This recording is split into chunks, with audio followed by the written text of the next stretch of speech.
Good afternoon. A few things that I'd like to go over with citizens today. One very serious in a moment, and I think everybody needs to be assured of some things, but also people need to be aware of things that are happening, and we're going to try to unbundle yesterday's events downtown as much as we can today. They are under active investigation. So, my name is Jacques Roy, of course. I'm the mayor of Alexandria, and I'm going to address some matters downtown, and then following that, we'll talk a little bit about some other city items like Project Restore. So first, yesterday, on April 30th, the Alexandria Police Department worked a shooting in downtown Alexandria adjacent to the mini park, so right outside of this office where we are today. The shooting followed a party that had been held on private property, and it was on the rooftop of some private property. It was my understanding would be, at least preliminarily, it was rented for that purpose. Folks that use property, no matter where it is, so public or private, that charge a fee for entertainment purposes for people to come to those parties, are subject to certain rules. That includes the provision or sale of alcohol. It could involve other things like insurance, etc. So even if you're renting City Hall or the convention hall here at City Hall, or a hotel ballroom, or in this case outside property for the purpose of an outside day party, there are rules of engagement. There are safety rules about occupancy. There are rules about alcohol and the sale of alcohol. There are, of course, rules about whether those events can contribute to the delinquency of minors, if minors are present where alcohol is being sold or used. So there's a host of things that go into that. Today I want to address a few things, both questions from the media and how that relates to, for example, Alex River Fete, which will be held this weekend. I'm going to also address comments on KLB's Facebook page from citizens that I think should be answered. And these are questions from folks at home just like you who want to know, is it safe to go to Alex River Fete? What is happening? Why is all of this happening? Some of those are tough answers to try to give in a meeting like this, and obviously take a little more time. But at the same time, there are opportunities to discuss things in a transparent way and in a way that helps people to make decisions about their lives. And I said early on in this that when crime or public safety affects your decisions at home, what you do, that's a problem. If you're having to alter what you might do in your recreational life or your work life, those are things that we have to address. So there was an event downtown and it spilled over after it allegedly was supposed to be over into an after party, at which time perhaps another venue was going to be used. It appears from all of the investigations so far that the event was advertised and marketed on social media, that there was a price involved in attending the event, and that does bring it under the jurisdiction of several aspects of city government. We took some extra precautions here, and I know that APD looked at the event, what was alleged to be planned, or how would this occurrence unbundle? How would this work? Was there insurance in place? And I feel confident those guys went out and did their job. But I need to be very candid with you at home. I believe what I know today forces me to make some decisions that I think would avoid this particular situation, or at least greatly decrease the chance of this particular problem happening again.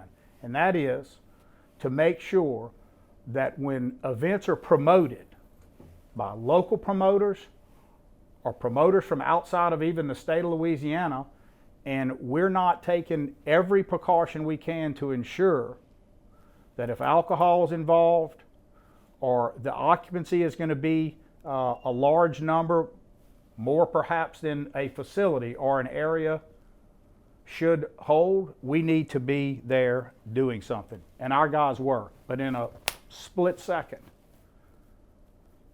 shots were fired and somebody was killed. So at home you're going to say, well, why and how and what was the basis? That's being investigated. But I want to give you some generalities, and these are generalities. We are seeing youth and youthful violence that occurs with kids, and I'm going to say, maybe it's my own age, maybe it's a product of what we're seeing, but early 20s, I'm going to still consider very young offenders engaged in violence. And I want folks to know at home that a lot of this violence is not what you may think of as the typical drug-driven violence, although that can have a part, or it being about drug activity or some other things. A lot of this violence, a lot of what I've seen since coming back into office, a lot of what the new chief and everyone sees every day is violence that stems from or is caused by young folks having a problem with someone else over everything from girlfriends to what I would call status matters, status crimes, how someone is perceived in the community, getting in a beef with somebody on social media, making the threat, if I see you, bad things are going to happen, and then carrying that out. And we don't know yet about this one, but I know what we've been seeing so far in 2023, and that is a whole lot of what we see. It's also a whole lot of what people see across the nation. So,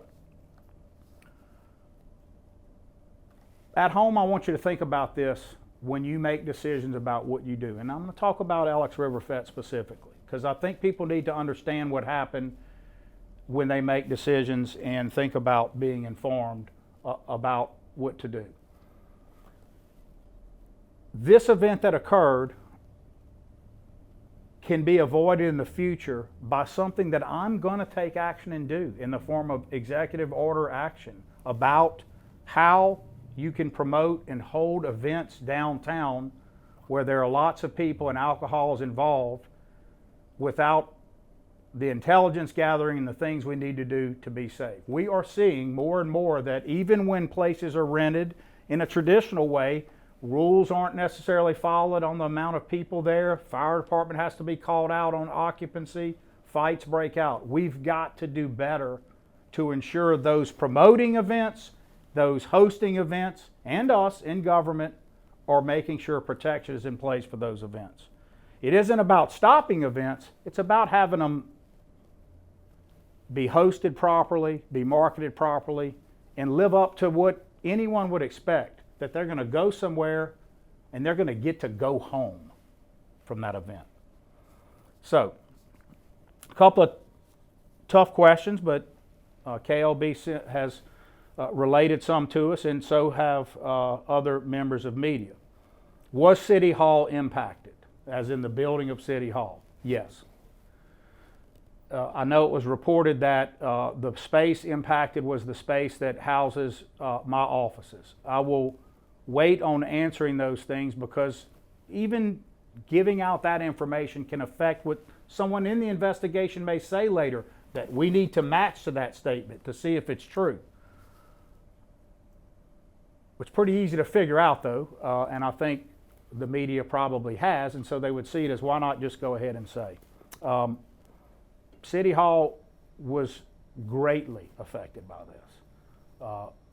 Obviously anybody would be on edge who works in City Hall to think about perhaps this happening at some other point in the day, even on a Sunday, perhaps it happening during the week, and what could have been.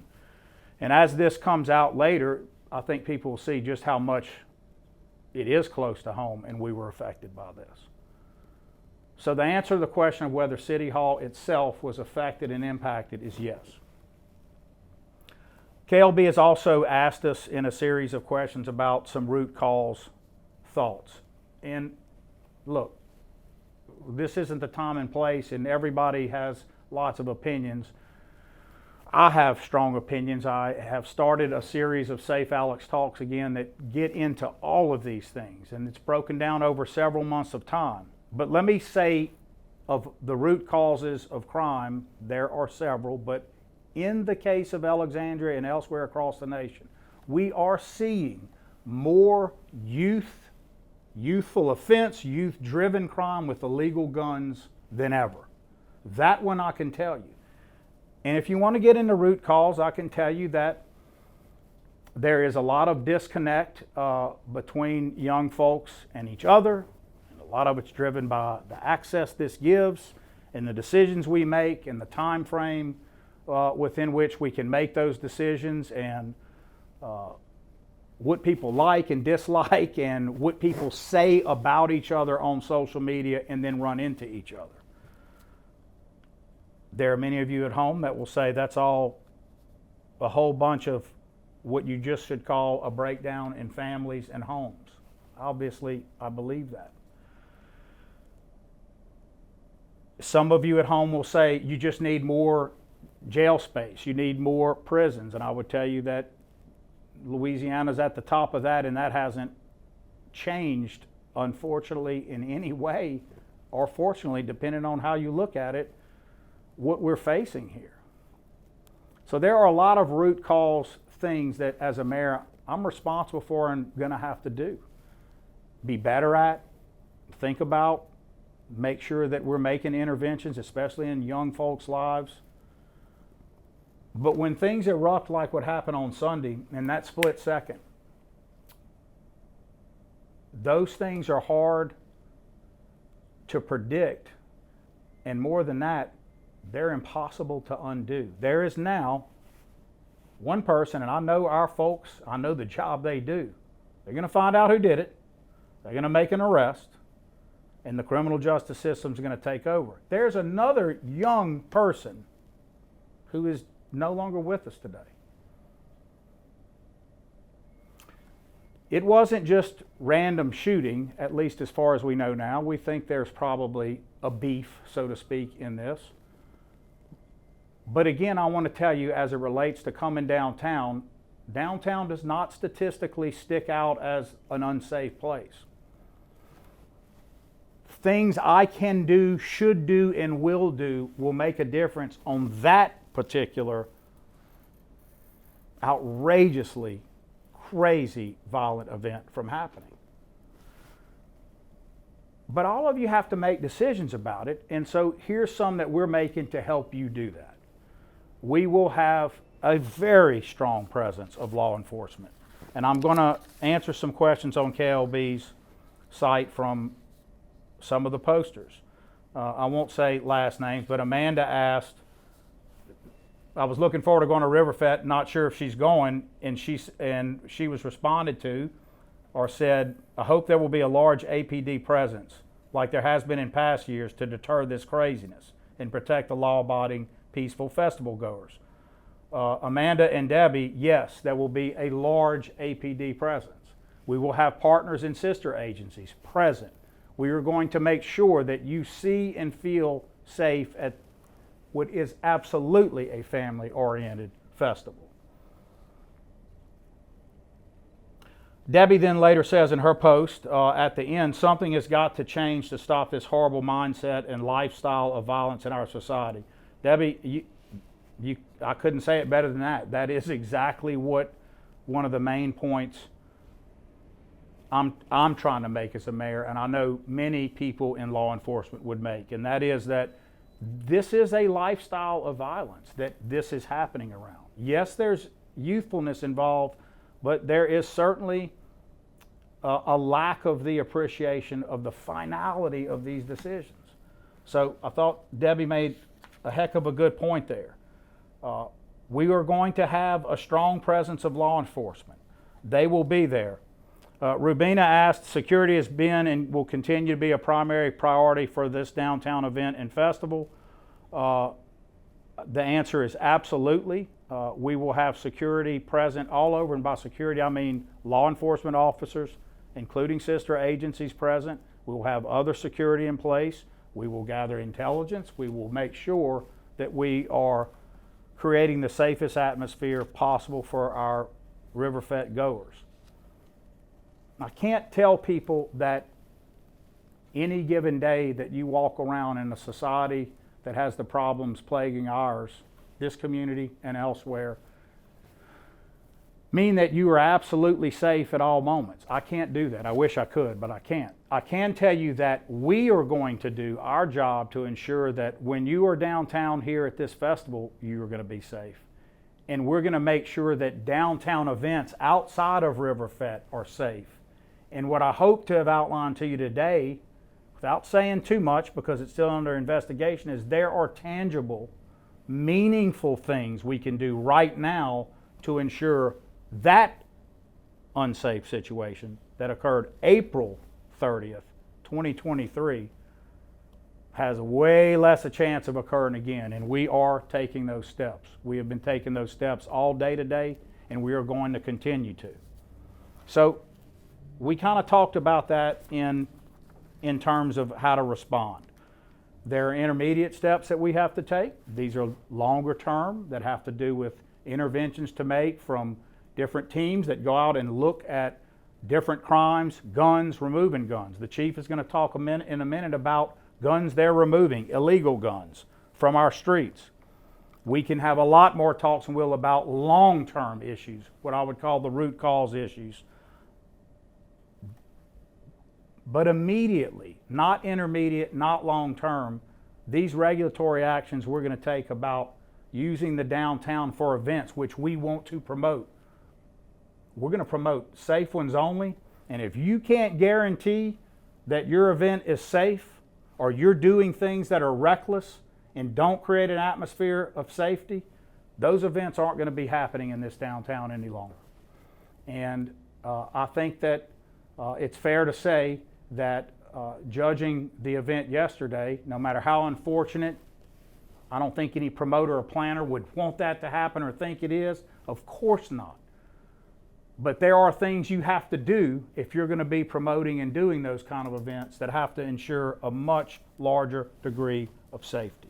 So I'm going to end that with that and talk only one more moment about the equipment and things in place and training that our officers have. The guys and gals at APD are equipped and being equipped with the finest advanced law enforcement, deterrence, and prevention equipment you can get. I have seen this at work over the last 2 months at crime scenes, and unfortunately, while these guys are solving them quickly, we've got to get better everywhere. Here, my team has to be better at preventing, and that's a taller order. So, listen. It's your community. You got to own and live in your community. And coming to the Alex River Fete is part of that. This is our quality of life. This is about not letting anyone take that from us. We're going to do our job to keep you safe. We're going to be everywhere, eyes everywhere, making sure. They're professionals. They won't be intrusive or trying to affect the enjoyment of what folks do here, but we're going to be here, and we're going to be here strong. Come enjoy the Fete. I will be here. All of our team will be working their hearts out to make sure that you enjoy it. There's going to be great music and fun. I don't want anyone to leave thinking that this particular crime on April 30th is related to some generalized downtown lack of safety, because that's not accurate. I wish I could tell you more of how certain I am about that statement, but that's going to come out over time as the investigation does. All right, I'm going to switch gears a little bit now. We're going to talk about Project Restore. Mr. Marcotte would have me let everyone know that remind everybody that beginning the week of January 23rd, 2023, the charges billed to customers went back to the normal rules. I cannot stress enough to people, make sure that bills you get are being paid. Do not confuse Project Restore, which was about the issues that happened in the past, somehow translates to not paying utility bills. People have to pay their utility bills just like you would anywhere else. It's no different for the city. So please make sure and do that. If you need information about Restore, it's restor@cityofalex.com, or you can call 318-449-5275. Appreciate you listening, and we'll keep taking questions and answering them as we receive them, and we will keep letting folks know what's happening.